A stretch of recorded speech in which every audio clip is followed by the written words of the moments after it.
ہم اپنی اولاد سے مخلص ہوتے ہیں. ہمارا اپنی اولاد کے معاملے میں رویہ بڑا خوبصورت اور ہمارا دل اپنے بچوں کے بارے میں بڑا صاف ہوتا ہے.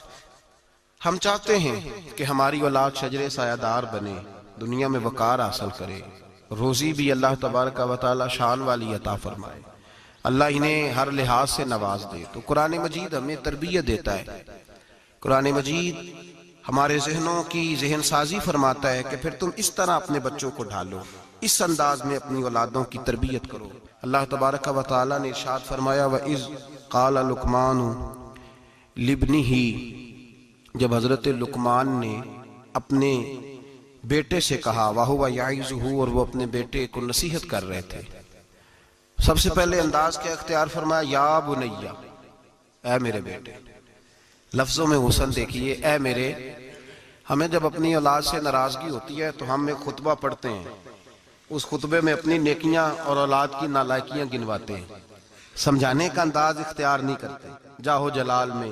اور بعض اوقات معاذ اللہ تعالیٰ کچھ ایسے بھی لوگ ہوتے ہیں جو گالی بھی دیتے ہیں، سخت سست بھی کہتے ہیں، لفظوں کی حرمت کا پاس نہیں کرتے، اور وہ خطبہ وہ آدھے گھنٹے کا ہو، 25 منٹ کا ہو، وہ دے کے ہم نکل جاتے ہیں، انہیں بڑا ستایا ہے تم نے. لیکن ہم کسی موقع پر بھی اس پھول کو جڑی بوٹی سے علیحدہ کرنے کی کوشش نہیں کرتے. ہم جو انداز ہونا چاہیے وہ انداز ہم اختیار. کب ایسا ہوا ہے کہ ہم نے بچے کو بلایا ہو، اس کو اپنی شفقت کی چادر کے نیچے بٹھایا ہو، پھر اس کو ہم نے نصیحت کی ہو؟ اور اگر ہم کبھی نصیحت کرتے بھی ہیں تو وہ دنیا داری کی نصیحت ہے، وہ مال دولت جمع کرنے کی نصیحت ہے، وہ زمانے میں اونچا مقام پانے کی نصیحت ہے. حضرت لقمان اپنے بیٹے کو نصیحت کرتے ہیں تو کہتے ہیں یا بنیا، او میرے بیٹے. کا لفظ حسین جملہ. اللہ کے رسول صلی اللہ علیہ وسلم نے فرمایا اکریموا اولادکم، اپنی اولاد کی عزت کیا کرو. اپنی اولاد کی ذرا بول کے بتائیے گا، اولاد کی کس کی؟ کون عزت کرے؟ ماں باپ کس کی عزت کریں؟ بیٹا جی کہہ کے پکارو، میرا بیٹا کہہ کے پکارو، ان کو وقار دو، ان کو عزت دو. اولاد کے لیے تو خیر اصول ہے کہ اولاد عزت کرے گی، اس کے لیے تو کہہ دیا کہ ماں باپ جنت بھی ہیں، تیری دوزخ بھی ہیں. لیکن ماں باپ کو بھی حکم ہے کہ بچوں کے لیے اعزاز کے جملے استعمال کرے. ہمہ وقت کا ڈانٹنا، ہمہ وقت کی تلخی یہ مناسب نہیں ہے. ان کے لیے عزت کے جملے استعمال کرے. یا بنیا، اے میرے بیٹے. پہلا درس کیا دیا؟ فرمایا لا تشرک باللہ، بیٹے اللہ کے ساتھ شرک نہ کرنا. کیوں؟ ان الشرک لظلم عظیم، بے شک شرک بہت بڑا ظلم ہے. سب سے پہلی نصیحت اپنی ذات کے لیے نہیں کی.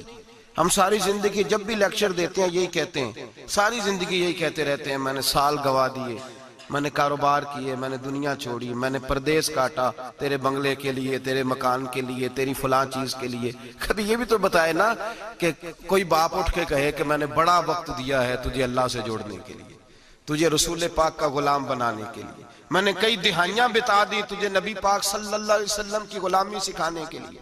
اس پر بھی تو کبھی کو باپ اپنی اولاد کو احساس دلائے. سب سے پہلی بات یہ کی کہ بیٹا شرک نہ کرنا، اللہ کے ساتھ کسی کو شریک نہ ٹھہرانا، اس سے بچنا. آگے اگلا جو حضرت لقمان کا فرمان ہے وہ آیت نمبر 16 کے اندر ہے. یہاں شرک کی بات کی، میں تھوڑی اس کی تفصیل عرض کروں گا اپنی بساط کے مطابق، لیکن پہلے آیات سماعت کر لیجئے، ان کا سادہ ترجمہ سمجھ لیجئے تاکہ آپ کے حاشیہ خیال میں عنوان آ جائے. سب سے پہلے کہا شرک نہیں کرنا، پھر اس کے بعد کہا سورہ لقمان کی آیت نمبر 16 میں ارشاد فرمایا یا بنیا، اے میرے بیٹے، انہا ان تکو مسکال حبت من خردل، اے بیٹے اگر تو اتنی برائی بھی کرے جتنا کہ ایک رائی کا دانہ ہوتا ہے. رائی کا جو دانہ ہوتا ہے وہ چھاؤں میں رکھیں تو نظر نہیں آتا، وہ سورج کی روشنی میں نظر آئے گا. اگر چھاؤں میں دیکھنا ہوگا تو آپ کو لائٹیں جلانی پڑے گی. تو حضرت لقمان اپنے بیٹے کو نصیحت کرتے ہیں، کہتے ہیں بیٹے اگر تو رائی کے دانے کے برابر بھی گناہ کرے اور پھر وہ گناہ اس طرح ہو فَتَكُنْ فِي صَخْرَةٍ أَوْ فِي السَّمَاوَاتِ أَوْ فِي الْأَرْضِ، چاہے رائی کے دانے کے برابر گناہ ہو اور پہاڑ میں چھپا ہو یا زمین اور آسمان میں چھپا ہو تو کیا ہوگا؟ اپنے بیٹے کو سمجھا رہے ہیں. کہتے ہیں یاتی بہ اللہ پھر بھی اس کو نکال کے لے آئے گا.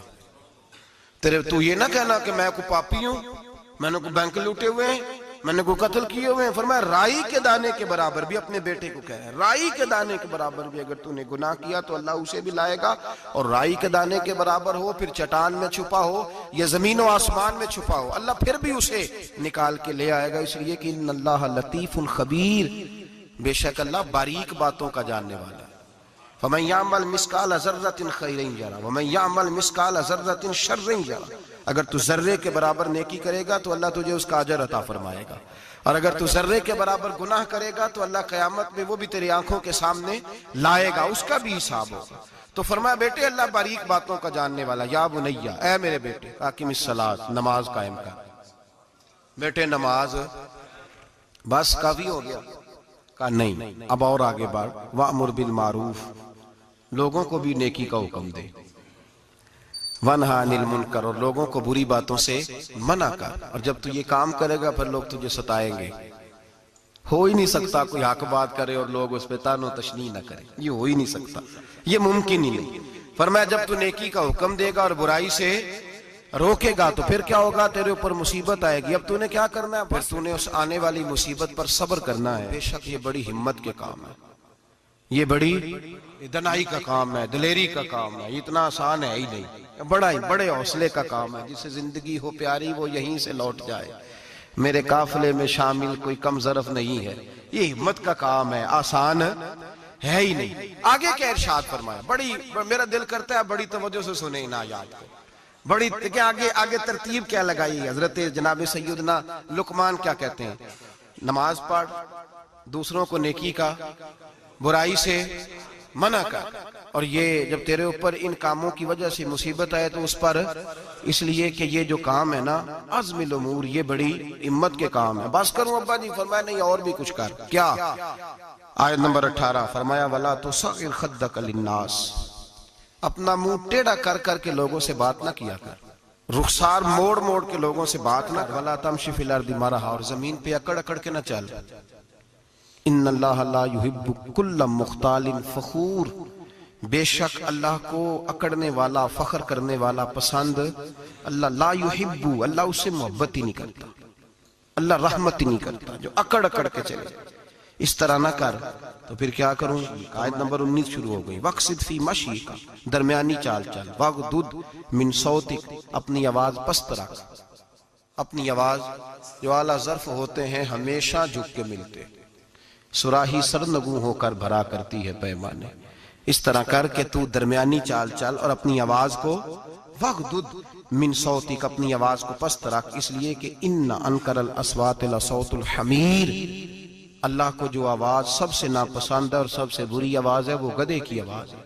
چلا چلا کے نہ چل، تو ضدی ہو گیا تو اب شور نہ کر، یہ تربیت ہے اپنی اولاد کے لیے۔ سب سے پہلے ارشاد فرمایا جا رہا ہے کہ تو نے شرک نہیں کرنا۔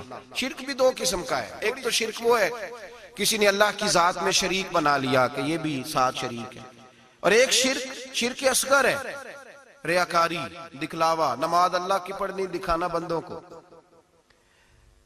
مسجد میں پیسے کس کی رضا کے لیے دینے، تو اعلان کرانے کا کیا مقصد ہے کہ ختم کے موقع پر سال ثواب کے موقع پہ کھڑے ہو کے اعلان ہوتا ہے 1 لاکھ قرآن پاک پڑھا گیا ہے، 10,000 درود شریف پڑھا گیا ہے، اور جوئی صاحب نے نا جی 50,000 روپیہ مسجد بھی دیا ہے، یہ شرک ہے، یہ شرک اصغر ہے، یہ میرے رسول پاک نے منع فرمایا ہے۔ صحیح بخاری میں لفظ ہے، نبی رحمت صلی اللہ علیہ وسلم شہدائے احد کے مزاروں پہ کھڑے تھے، تو وہاں کھڑے ہو کے اللہ کے رسول نے فرمایا میرے ذہن سے فکر نکل گئی ہے، میری امت قیامت تک شرک نہیں کرے گی، اب یہ مشرک نہیں ہوں گے، بت نہیں پوجیں گے، یہ دوسرے معبود نہیں بنائیں گے، تو حضور فکر کس بات کی ہے؟ فرمایا یہ ریاکاریاں کریں گے، دکھلاوے کریں گے، تصنع بناوٹ کریں گے، یہ اللہ کی عبادت میں اوروں کو شریک ٹھہرائیں۔ میرے دوستو یاد رکھو، سب سے پہلا حکم حضرت لقمان اپنے بچے کو دے رہے ہیں اور بتا یہ رہے ہیں کہ بیٹے اللہ والا بن جا، بیٹے اللہ سے جڑ جا، شرک نہ کرنا، شرک بہت بڑا ظلم ہے۔ میرے بھائی سب نے مفسرین نے اپنی اپنی بات لکھی، میرے استاذ گرامی یہاں فرمایا کرتے تھے، بھائی اگر تو دنیا میں اپنے بیٹے کو دھوپ میں بیٹھا دیکھے تو تیرا دل پھٹ جاتا ہے، یہ دھوپ میں کیوں بیٹھا ہے، اس کو شرک سے بچا، شرک اکبر سے بھی بچا، اصغر سے بھی بچا، خفی اور جلی دونوں قسم کے شرک سے بچا۔ دنیا میں تیرا بیٹا دھوپ میں ہو تجھ سے برداشت نہیں ہوتا، بتا اگر تیرا بیٹا جہنم میں گیا تو تجھے کیسے برداشت ہوگا؟ آگ میں جلتا ہوا تجھے، اسے اللہ سے جوڑ دے، اسے رسول اللہ صلی اللہ علیہ وسلم کا غلام بنا دے۔ میرے نبی کریم سید عالم صلی اللہ علیہ وسلم نے فرمایا جب تیرا بیٹا 7 سال کا ہو جائے تو اسے مسجد لے کے جا، 3 سال تک لے کے جا مسجد، 10 سال کا نماز نہ پڑھے تو سزا دے، 3 سال تک خود اپنے ہاتھوں سے ٹریننگ دے، اسے مسجد لے جا، آداب مسجد بتا، اسے نماز سکھا، تو خود لے کر کے جا، بھیجنے کا نہیں کہا۔ فرمایا جب بچہ 7 سال کا ہو جائے تو اسے مسجد، بڑی محنت کرتے ہیں ہم بیٹے کو بنگلہ دینے کے لیے، بینک بیلنس دینے کے لیے، دن رات ایک کر دیتے ہیں، خدا را سے نمازی بنانے کی بھی محنت کرو۔